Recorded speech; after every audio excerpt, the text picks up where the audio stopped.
రెండో విషయాన్ని ధ్యానం చేసుకుందాము. రెండో విషయం ఏంటనగా మరి యాకోబు చేసిన మోసము అనగా లాబాను చేసిన మోసం అండి. లాబాను ఏం చేసినాడండి చూస్తున్నాం. చూడండి, మరి యాకోబు మోసము చేసినట్టు చూస్తున్నాం. మొదటగా మరి యాకోబు చేసిన మోసాన్ని చూస్తున్నాం. ఆదికాండం 27వ అధ్యాయము 36వ వచనాన్ని చూద్దాం. చూడండి, ఏమైపోయినాడు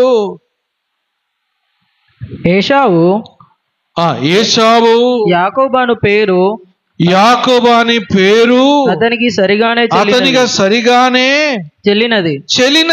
అతడు నన్ను ఈ 2 మార్లు మోసపుచ్చెను. 2 మార్లు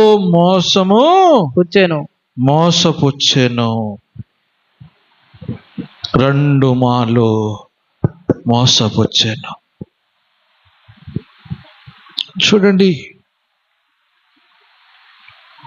యాకోబు 2 మార్లు మోసపుచ్చినట్టుగా చూస్తున్నాం.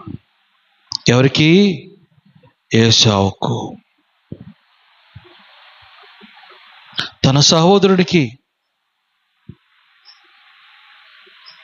సహోదరునికి ఆయన ఏం చేసినాడు?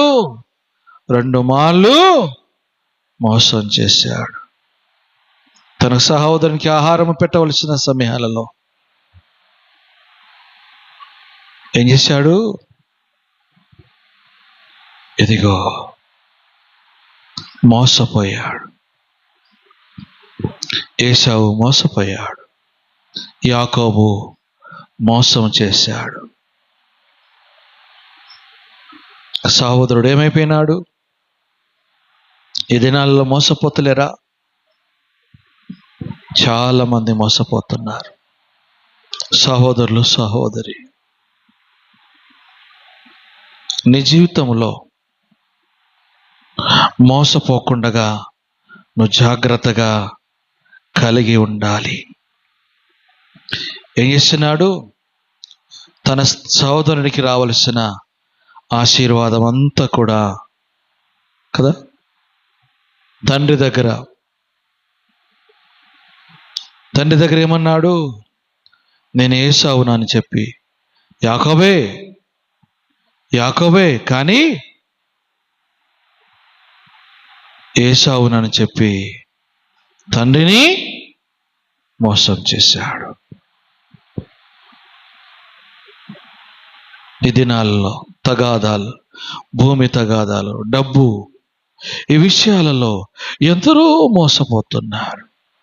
బిజినెస్లో, లావాదేవీల్లో ఎంతోమంది లెక్కల విషయాల్లో ఎంతోమంది మోసపోతున్నారు, నమ్మకం కోల్పోతున్నారు. ఎందుకు?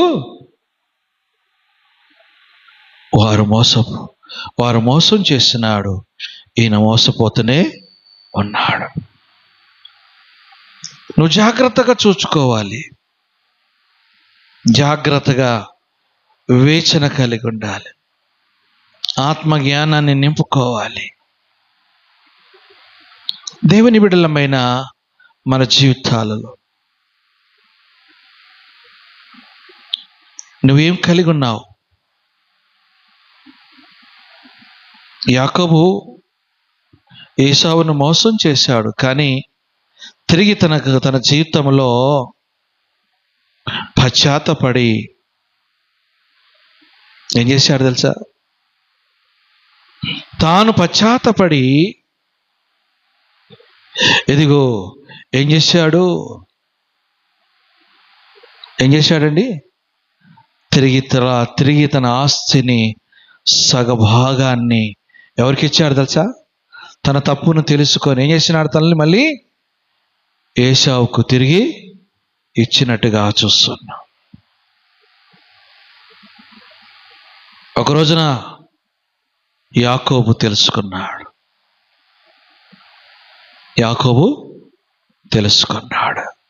నీ జీవితంలో కూడా నీవు కూడా యాకోబు తెలుసుకున్నట్టుగా నీ జీవితంలో నీవు కూడా పశ్చాత్తపడి తిరిగిస్తే దేవుని దీవెనలు నువ్వు పొందుకుంటావు. దేవుని బిడ్డలమైన మన జీవితాల్లో ఏమి కలిగి ఉంటున్నాం? చూడండి,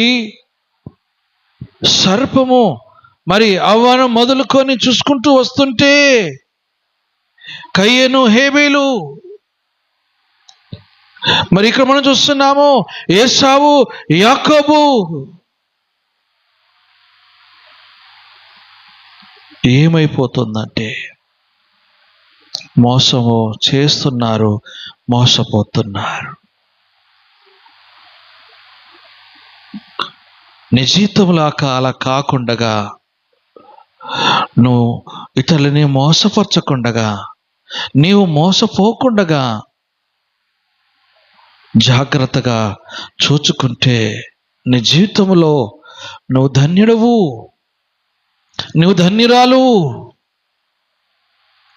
ఆత్మజ్ఞానాన్ని, ఆత్మ వివేచనాన్ని నువ్వు కలిగి ఉంటే నీ జీవితంలో నువ్వెంతో ఆశీర్వాదకరంగా ఉండు అని దేవుని యొక్క లేఖనాలు చూస్తున్నాం.